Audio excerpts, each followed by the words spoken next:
It's fine. People will hear this intro, and the other one will never happen. I'm ready to go. I feel powerful and like I can speak again, and actually still super congested. So don't bother that. What's up, buddy? How long have you been sick? Like a week. So it's like sick. Not a bit. Well, you don't have to prove it to me. Jesus, Joey. I thought I had COVID, and I was surprised that every test I took was negative. But I was sick for like 3 days, like relatively bad. But I've been chronically congested with like a sore throat for like over a week now. I just like can't breathe. I'm taking so much Sudafed, they probably think I'm trying to make meth or something. So that's what my life's been like. Are you trying to make meth? No, but if you I bet ask, it would clear up that cold. If you ask ChatGPT how to the right way, it'll tell you. Right now, there's other things that I want to talk about because I've been looking at all the news about Dota. I've been, I listened to the wonderful show that you did last week with Avo all the way through while editing all the unsightly things out. And I think every single time Avo's on the show, he needs things cut out. It's impressive how he cannot seem to hold back. Don't tease the audience. Those deleted files are for my computer only. The thing is that I feel like I have to apologize for something. Yeah, what's that? Maybe, and I'm still like I haven't fully worked this out yet. I haven't fully worked it out yet, but like maybe, potentially. I might have been incorrect about my assessment of match fixing. I don't really know though, because I mean I haven't seen enough evidence, and I want to understand what's going on. I know that you guys are all gung ho about jumping on the topic, but I mean, is it really a problem? I mean, why would you change your mind? Is there something that's going on? No, I mean, I saw a video, but it was like in Russian or something, and I don't speak the language, and I can't read subtitles, and I also can't read summaries. Oh, Joey, you can't. Are you on Facebook again? You can't be going into those Russian rabbit holes. It's just a bunch of misinformation, Joey. I can't believe you're falling for something that is targeted at your grandparents. Come on now. You know what? Thank you. Exactly. That's the thing is I know who I'm going to vote for, and I know that it's all these teams who would never cheat once at Dota. I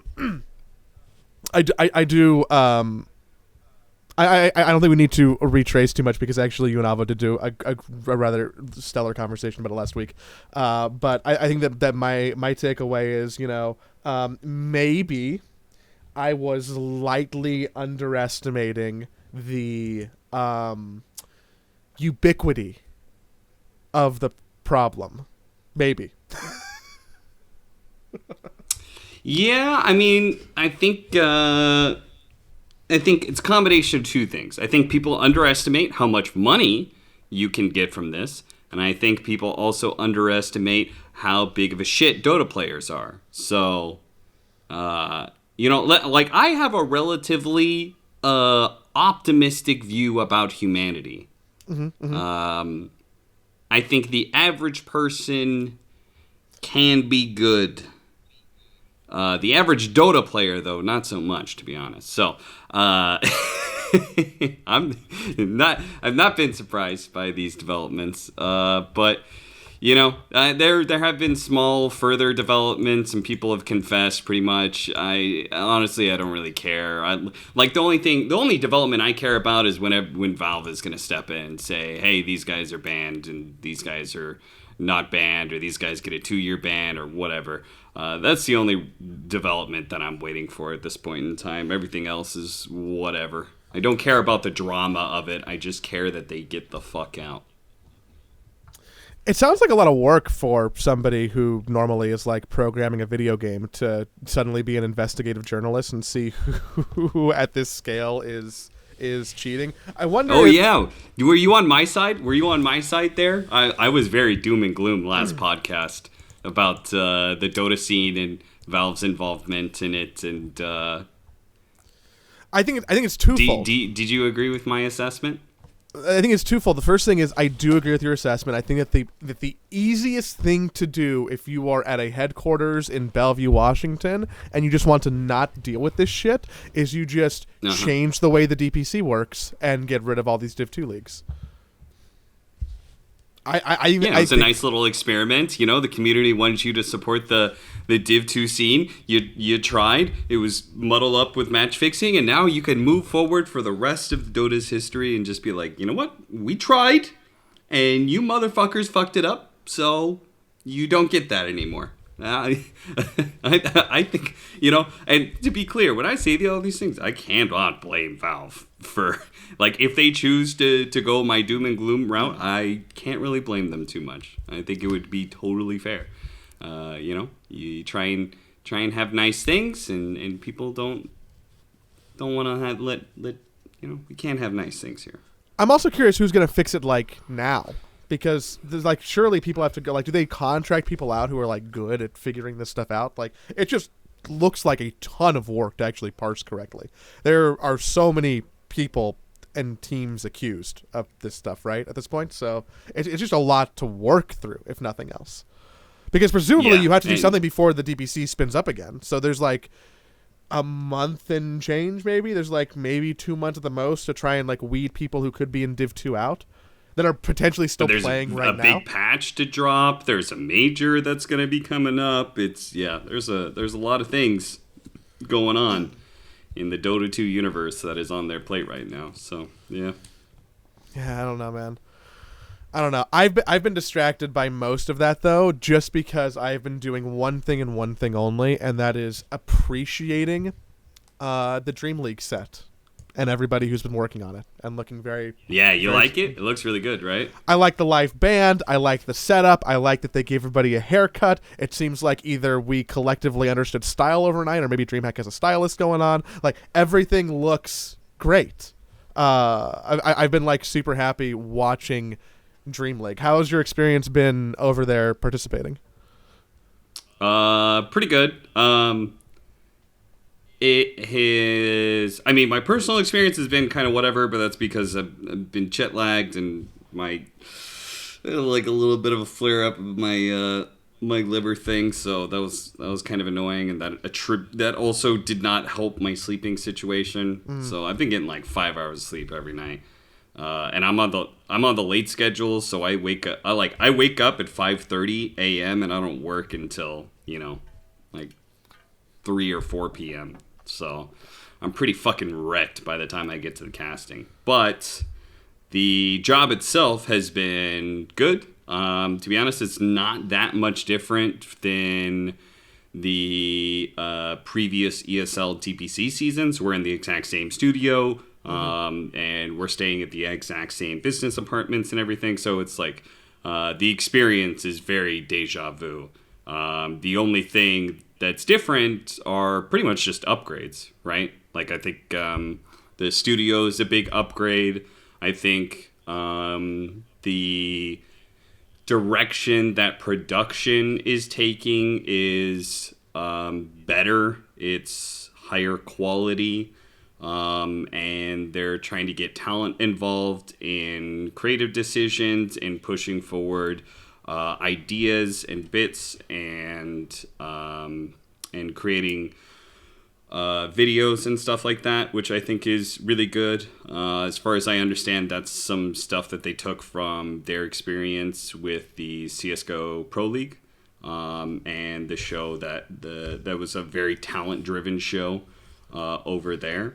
I think our talent are probably not quite as good at, well, not good at it, maybe not as practiced at it, because a lot of our DPC shows, to be honest, don't have the space or the manpower or the time. There's like a lot of factors that go into it that just like they don't allow us to create memorable shows. I think throughout like Dota's history, I think the show aspect of a lot of these tournaments has been pretty default and basic. And there have been very few memorable shows. So I think like Omega League is one of them. I think TIs are of course like their own individual beast.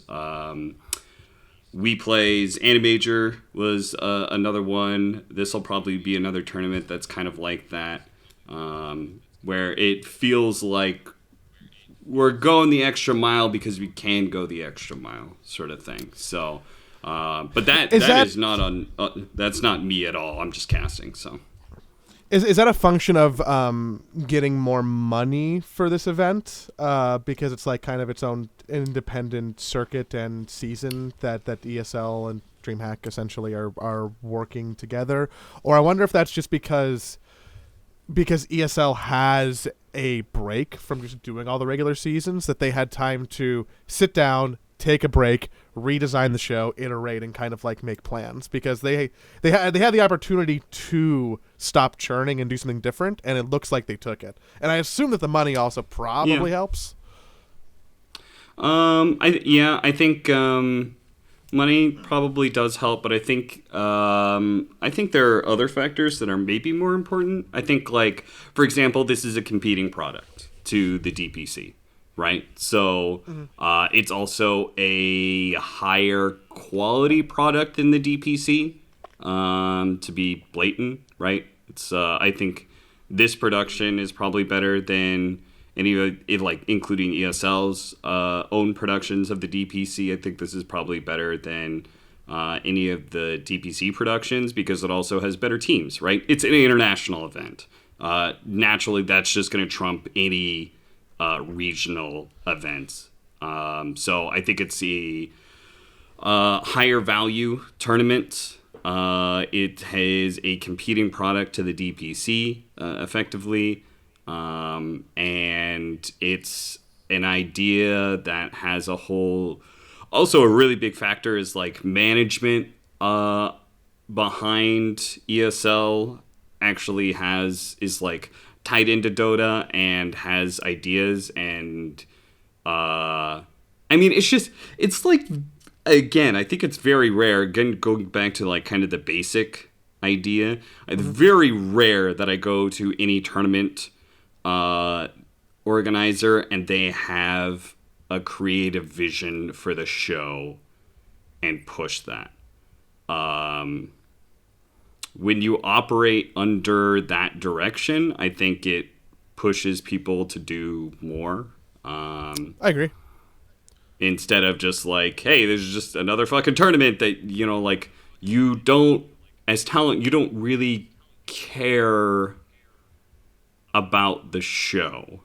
I think that's like the biggest flaw in like Dota talent typically, is that like we care about the games, we don't really care about the show. I think there are very few talent that actually think about the show aspect of things, and it makes sense when you're just going from like tournament to tournament, right? It's just like, okay, this is the DPC, you know, this is the league, or this is the major, or this is, you know, especially the old system, like the majors and minors, like this is just yet another tournament, and your tournament isn't that special.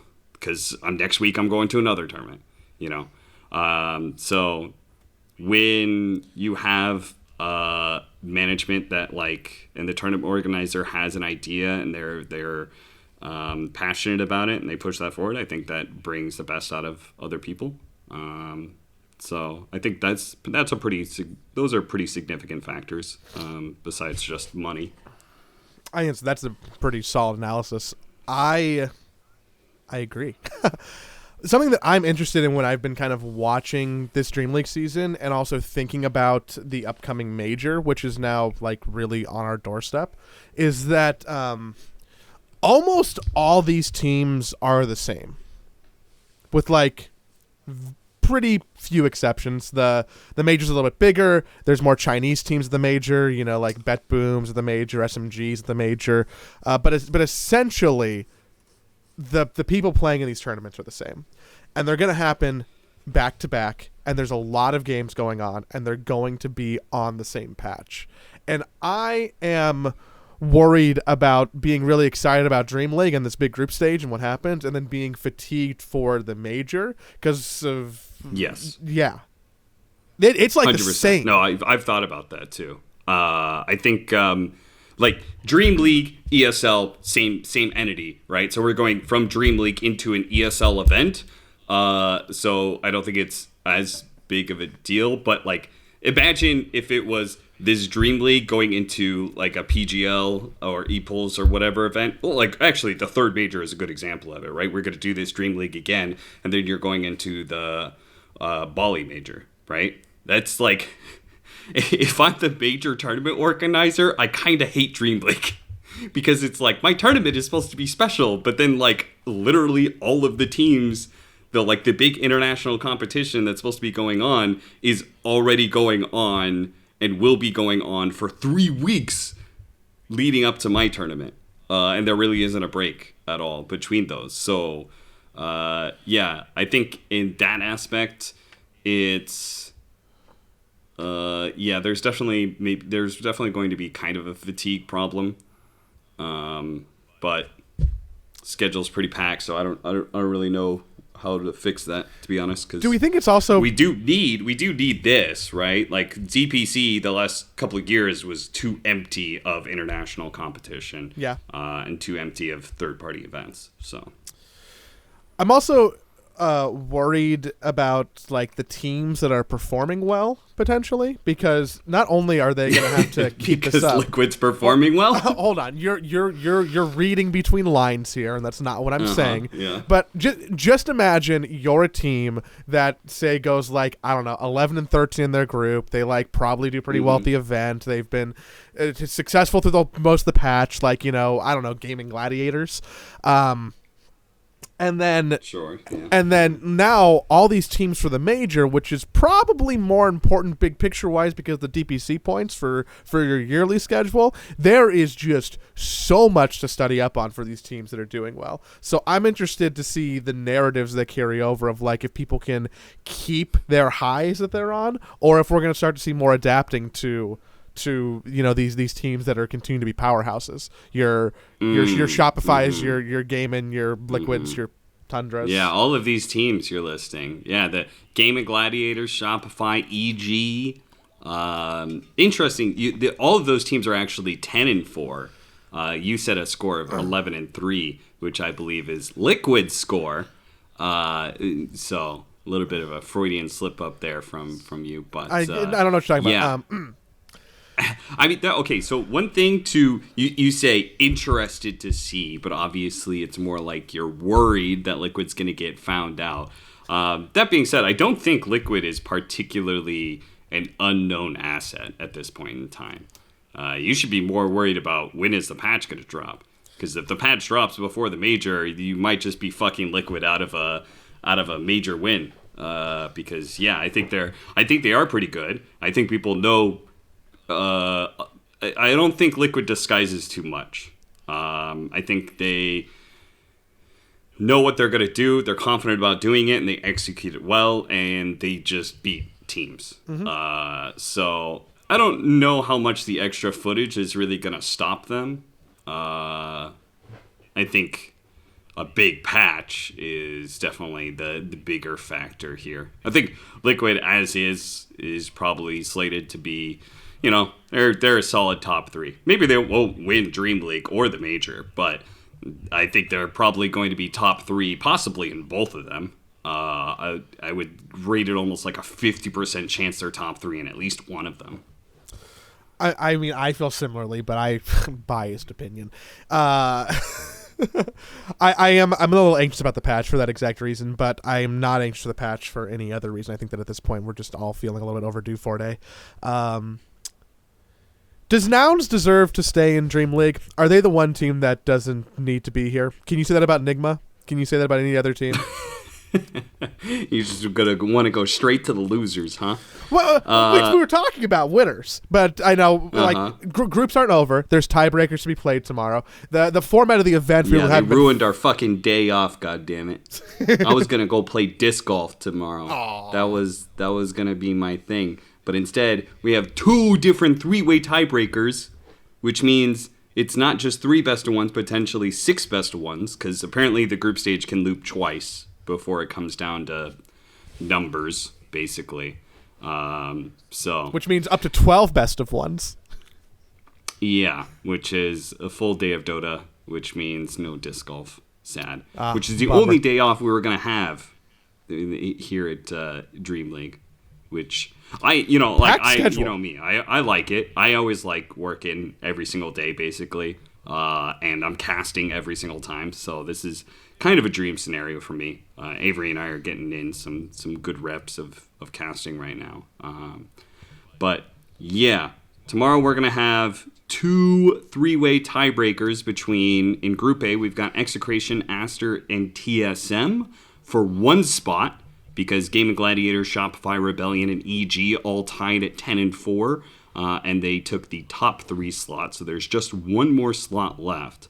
If you don't know the format of Dreamleague, maybe you've missed it. It's been an intense couple of days of a lot of games of Dota. It is 2 groups of 8, and the bottom 4, the bottom half of each group just gets eliminated straight off the bat.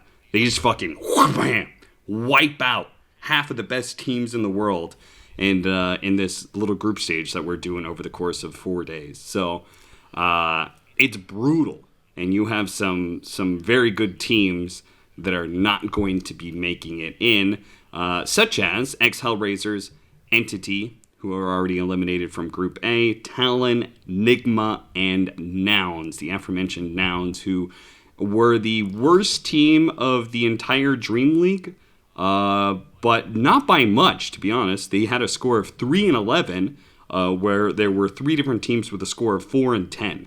So it's not like they got totally wiped out. They managed to put up a little bit of a fight. In fact, they took Talon down with them after they had already been eliminated. So yeah, and they might just take Beast Coast down with them too. Actually, today was brutal. Nouns came in and went 1-1 against Talon and Beast Coast. Not today, yesterday, and so they actually kind of ruined potentially. Maybe both of those teams. They eliminated Talon by doing so, and Beast Coast is now in a 3-way tiebreaker with OG and Team Spirit for 2 spots. Yeah, there's a world where that at the end of these tiebreakers, we get rid of all of our Chinese teams and both of our Eastern European teams if Spirit doesn't make it out of that 3-way. Yes, indeed. There are going to be regions that are eliminated tomorrow because Execration and Aster are playing with TSM in their tiebreaker for only 1 team. So if TSM makes it in, no Southeast Asian team, no Chinese team. And then, yeah, the Beast Coast OG Team Spirit, if Team Spirit get eliminated, that's your other Eastern European team. So, rough.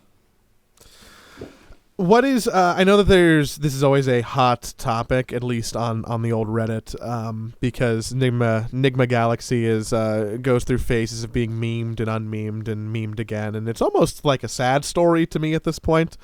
They got eliminated from their group B. They got 7th place, like we said. This was the resurgence of Miracle coming in, playing carry, and having ATF be benched. Mm-hmm. Yeah. Thoughts? Okay, so every single time me and Avery casted them, Nigma actually did look pretty decent. They actually look like a decent team. At least in 1 game of their series, if not both. So I don't know what the fuck's going on, because otherwise they seem to be kind of shitting the bed. But, they're a squad that just kind of this squad has played together before, but they didn't have Miracle before. They weren't able to scrim. Sumail went to America and then, 2 days later, flew back to Europe again, just because they got the notice late that they were going to be playing in Dream League. So they didn't get a chance to scrim at all. So inconsistency makes sense.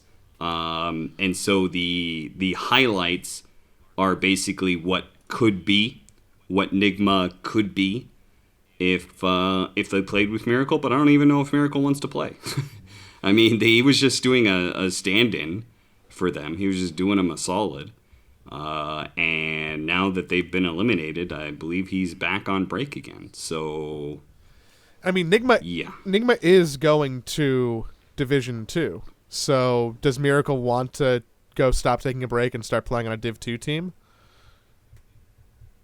Maybe? Yeah, probably not. Probably to be not? honest. The only reason you would want to do that is if you really believe that you're going to be able to go through the TI qualifier, right? That's kind of the only way. Which someone will have to at this point. So, I mean, it could be them. That wouldn't be the most surprising thing I heard. Yeah, but it's also Western Europe, man. That's a Western Europe that very likely Team Secret is going to have to go through that TI qualifier unless they absolutely knock it out of the park next season and they get like first in the league and then they also do well at the major or vice versa. You know, it's like at least Secret's going to be there, and who knows who else. And there's not going to be a last chance qualifier like last year, I think. So. Do you mean Team Secret? Team Secret, the team that is currently in third place in Division 2 because they lost a game to D2 Hustlers? Oh, yeah. Who is it? The D2 Hustlers? D2 Hustlers is actually slated to be going up, which means, I think, presumably, Team Secret will still make it in. But it means that Old G won't make it in. And there's still plenty of competition in all of these other teams. Like, Into the Breach is a very solid team. Maybe Alliance could be back into form.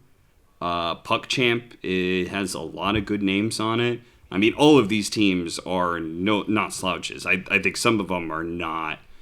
Like Ivy and Ancient Tribe, I'm not expecting them to be contenders for the top spots, but I could be proven wrong by that. I mean, Ancient Tribe is at the top right now. At the top right now, and both Ancient Tribe and D2 Hustlers did beat Old G. Yeah, Old G does not seem to be good enough. At least right now. Not right now. Maybe they will get better, but yeah. So things are definitely spicy up down there in Div 2 for Western Europe. It's interesting. It do be. Excuse me. Still super congested. How does the Dreamleague conclusion work in terms of qualifying people for Masters? There's like I don't totally understand. I'm not sure if they've actually announced how the invitations for Riyadh Masters works, because this entire thing's going to happen and only the winner gets invited to Riyadh Masters, which, what? To be frank, wouldn't, like, if they're winning, aren't they going to get invited anyway? Isn't the person who got second in the league very likely to be invited anyway? I mean, you got to fill out the tournament with other teams. You're probably like if the team wins Dreamleague, that also probably means they're very high up in the ranking, you know? So they would have been invited anyway. I think most of these teams are going to end up being in Riyadh Masters anyway. So really, I think they're just playing for money. Yeah, because it does not. Good. I tried to look and I didn't see any confirmation about what they're doing, but I think you're right in that most of the teams playing in Dreamleague will probably just be at the Masters. Yeah. Maybe with like some few exceptions, maybe something gets shuffled around, but I would probably expect the same slate of Western Europe teams. I'd probably expect Shopify and TSM and EG and Beast Coast and Spirit and Aster. Like, those teams have to be there. They're the teams. Yeah, I guess this way you make sure that your tournament doesn't get filled up with any teams that have like a one-hit wonder, you know? Let's say you're just like, oh, the top 4 of the Dream League season get directly invited to Riyadh Masters, right? And some team pops off on this season, and then they just become shit for the major and shit for the rest of the year. You know, like that makes sure that you don't have them at your tournament.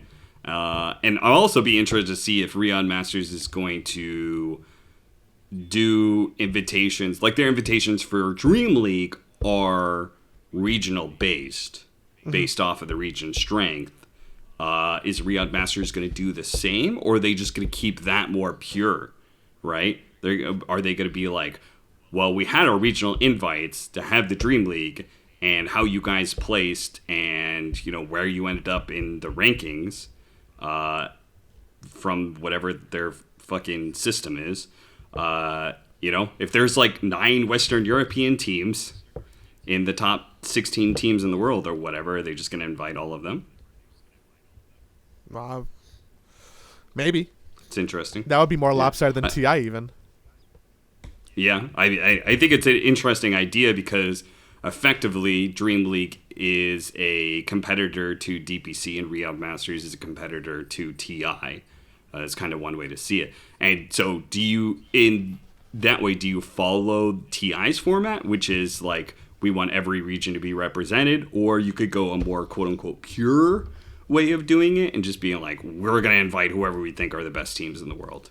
And if a region gets left out, so be it. Which, fortunately, does not seem to be likely the case, unless maybe we're talking about Southeast Asia. Yikes.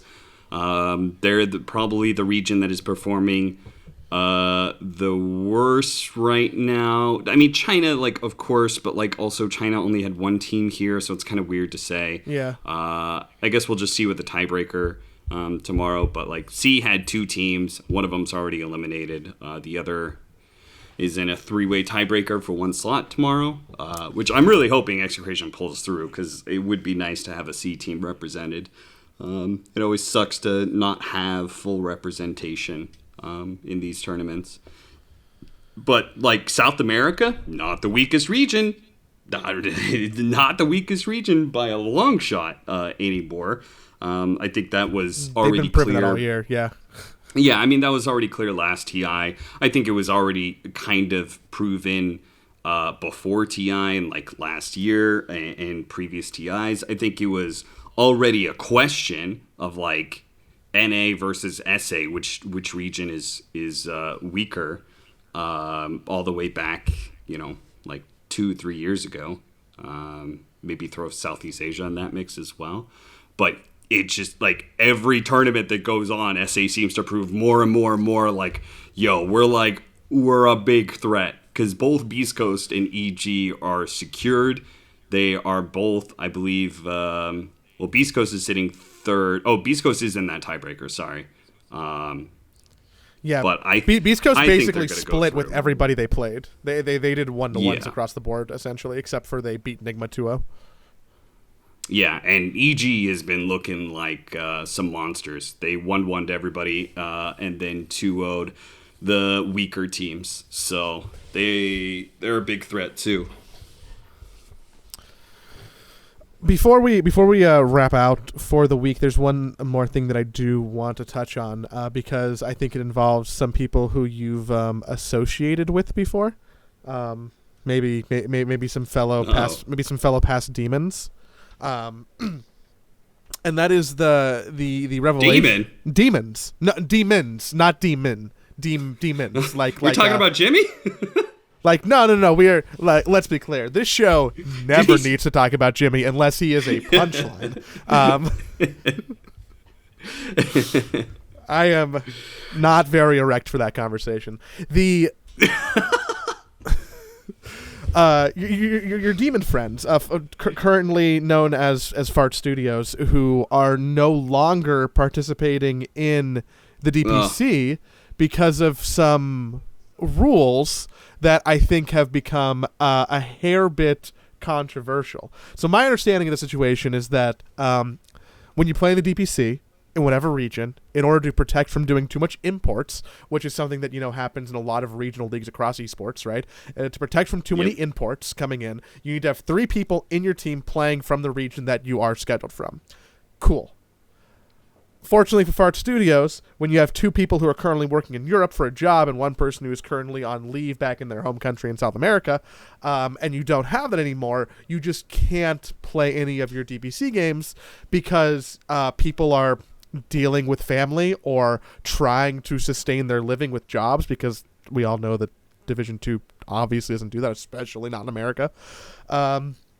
So a team, arguably the team that has driven the most traffic to watch any of Division 2 in North America, because they're not the winners, but they're probably the draw, right? They are no longer participating, and I think that is bad for the league, for viewership numbers, for sponsorship numbers, for general interest in Div 2, and probably also the players, because they're in an uncomfortable situation. So how do you stand on like the letter of the law as what it is and what is set to happen versus like the spirit of the law argument that has been getting made that this was not intended to be the case with the way the rules were written? Yeah, I think okay. So first of all, just to clarify a couple things there. What happened with Fart Studios is that very similar to what happened to them with Arkosh last year. Pretty much just a situation that wasn't thought about, right? When it happened with Arkosh, it was, oh shit, even though we have all these American players, we actually have 3 people in Europe. And it was just something that like nobody really thought about because it was a roster that had no fears of being disqualified for, not having enough people in the region. Unlike a lot of other NA rosters, right? So that was just like a weird hiccup. That was just like, oh shit. Well, I guess technically we're not operating the way we should. So I guess we're getting disqualified, or we had to forfeit a couple matches or something. So yeah, that happened. This is very similar. Basically, so because it happened to them before, BSJ and Jenkins knew about it. But they thought they were the only ones outside of NA, where their mid laner, I Annihilate, he didn't think about it because it didn't happen to him, and he went to Brazil because, yeah, just like he has good reasons for being in Brazil. I believe he's staying with his girlfriend or something. But he is NA. He's Canadian, I believe. So, he didn't really know or think about that rule because it's 5 NA players, and Jenkins and BSJ did not know that, or the rest of the team did not know that he was going to be playing out of Brazil. So, it was just sort of like, wait, what? I don't want to start a can of worms, but like, how the fuck do you not tell your teammates just like on any sort of level, like, oh yeah, I'm traveling to Brazil. I'm gonna like have worse ping, or my schedule's changing, or like just, hey guys, life update, getting a plane tomorrow. Like how do those conversations not happen with 5 people who presumably are talking to each other multiple times a week to play Dota? I mean, it might be like I wouldn't be surprised me if it was like, yeah, I'm moving in with my girlfriend or something like that, or yeah, I'm gonna be staying with my girlfriend for a while. It just like doesn't actually say I'm going out of the country to South America and outside of our region, And again, it's like those guys were fine. It's like BSJ and Jenkins were going to be playing on ping, so it's not really a big deal if somebody else plays on ping too. So so that was a situation. So it was just one of those sort of like weird hiccups that nobody is really at fault. Not even necessarily the rules. A really weird wrinkle is like, how did the admins know? Like, how did the admins know when Fart Studios didn't know? Like, they literally got like disqualified when they didn't even know it was possible for them to get disqualified. Like, they didn't know that Danny was in. Did they just look at the ping? In Brazil? Yeah, I was like, so somebody must have been doing like some investigative research or something. I think that's pretty funny. But yeah, I think obviously the situation sucks for them. But they, just like the Arkosh situation, it's like, okay, everybody understands, basically we fucked up. This is breaking the rules. Understandable. We are going to have to forfeit our matches. And essentially, they have to forfeit the whole season because it's it's a weird situation where they would have to have a stand-in for 4 of their matches and forfeit a 5th one. And I know that's just a weird thing where it's like, from a competitive integrity standpoint, it's like you're basically going to pick and choose which teams get. Like, one team is going to get a free win off of you. Yeah. You get to pick and choose which one that is. It's just a whole weird situation. So they're going to forfeit the whole season, which is, I think, the right thing to do. But BSJ, I was talking to Jenkins about it, and Jenkins talked to BSJ about it, and BSJ put out a really good post on the matter that you guys can check out on his Twitter. But he does a really good job of basically highlighting the problems and the intentions, and I think really what it comes down to is the DPC, especially Div 2 lower division, that is not meant to sustain. That is not a full-time career. That is not giving you enough money to make it a full-time career. And so I don't think it's intended to be something that is meant for full-time Dota players, essentially.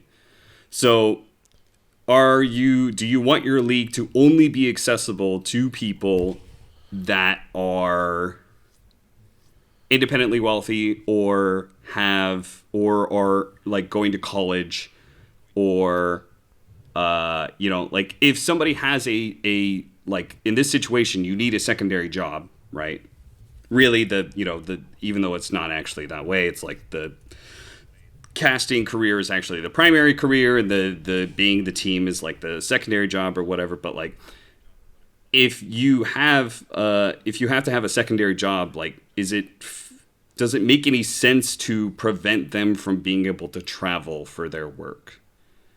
Because like if this was a situation where outside of talent, right? This is a situation where it's like, one dude is like a traveling salesman, and another dude is, is a one of those traveling doctors or something like that. Like, that would just be really fucked up, I guess, to be like, no, you're disqualified because you have to travel for your primary job because the DPC doesn't pay you enough for you to actually full-time focus on it. And I'm not saying it should. I'm not saying the DPC should pay out that kind of money. It would be kind of fucked up to like make it so they can't play, essentially. I would even argue that Division 1 doesn't pay money to do that unless you're going to majors. Yeah, for sure. I would agree with that, especially if you're in North America or Western Europe, probably. So I think it's pretty clear that there just needs to be an or. I was talking to Jenkins about it. Jenkins was getting so mad reading. He's like, everybody seemed to forget that or. You can put or in rule sets. Like, it doesn't have to be one way or this other way. You can have a rule set that says if you are not a North American, resident, you must be in North America for the time being, right? You can have it so that it is basically North American residents, or, if you're outside of North America, you have to operate within North America during the DPC. Really, if we were a big-time professional esport with a built-out infrastructure, the rule set would very obviously be you have to have residency within the region. That is what League of Legends does for theirs. League of Legends does. Which is why when you get a green card to be an American, you don't count as an import anymore. Because you're a resident. And I think that would be the obvious rule set. The reason Valve can't do that is because we don't have frankly, we just don't have the teams. We don't have the money behind the esports scene to support, there isn't an organization that's willing to bring players over and get them through that process of residency in North America, either Canada or USA. or I guess Mexico. Yeah, so it's expensive. It is expensive. Yeah, so it would be bad for Valve to set up that system because you would essentially kick out all any immigration into the NADPC. And I do think I think bait is good for the NADPC. Will always stand by. I think you want to be able to have immigration into other regions. I think that is a very natural way to shore up regional weaknesses and the differences in player bases. And so you want to be able to support that because it's good for that region and it's good for the esports scene as a whole. So you don't want to set a rule set that kicks bait out, but you also don't want a rule set that harms the very region that you're trying to get teams in and players in. So preach. Well, it's a weird situation that literally will only happen for Fart Studios, and they get screwed by a rule because it's just this weird wild herring situation that you can't really blame Valve too much for. I mean, maybe they should have fixed the rule last time it happened. But at the same time, Valve is pretty notorious about not putting in excessive rulings when they don't have to. But that's why I also think it was important for there to be some sort of post. If the community pushes for it, Valve is usually pretty good about just kind of doing whatever the community. They'll listen to the community, and if they think this makes sense, which I cannot possibly see a logical reason. Literally, the only possible logical reason that they could have for not wanting Fart Studios to participate has nothing to do with the regional thing and has everything to do with whether or not they want talent to also participate as players in their DPC, which is another discussion. But I honestly think that, I mean, my argument is that I think it's only good for the esports scene and I think it's only healthy. And my understanding of Valve's, at least past positions, was I think they were pretty... I think that they like that our talent are good enough to play, not on a tier 1 level, but like, can kind of hang. Yeah, they can kind of hang.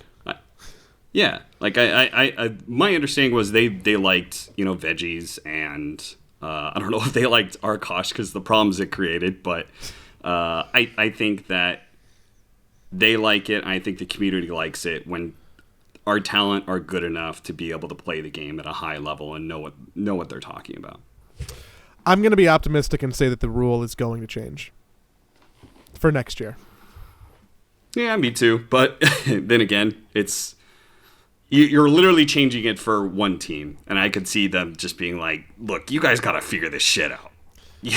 That too, but I think that's how rules do change sometimes, right? Is there was like, oh, hey, look, here was a glaring omission we didn't think about. Yeah, I guess we can change that. I think both arguments make sense. Yeah, you're not allowed to Photoshop the player. You're not allowed to put on like fucking crazy makeup onto your player pictures because of one team did that. You're not allowed to put voice lines in languages that you don't speak because one team did that. I'm just saying. What else? Oh, shit. I'm just saying they might be causing some problems. They might just be troublemakers. Austin, I need to jet. I'm gonna go ahead and cut it off. It's we did a morning recording today, which is fun and new for us. I will see you when you get back. Hopefully I fixed the audio and you guys didn't have too bad of a listening experience. There was a lot of cutting in and out, but I think that I hopefully fixed it in post. That's a note for later me, so I have to do it. But yeah, I'll see you next week, friends. Okay. See you next week.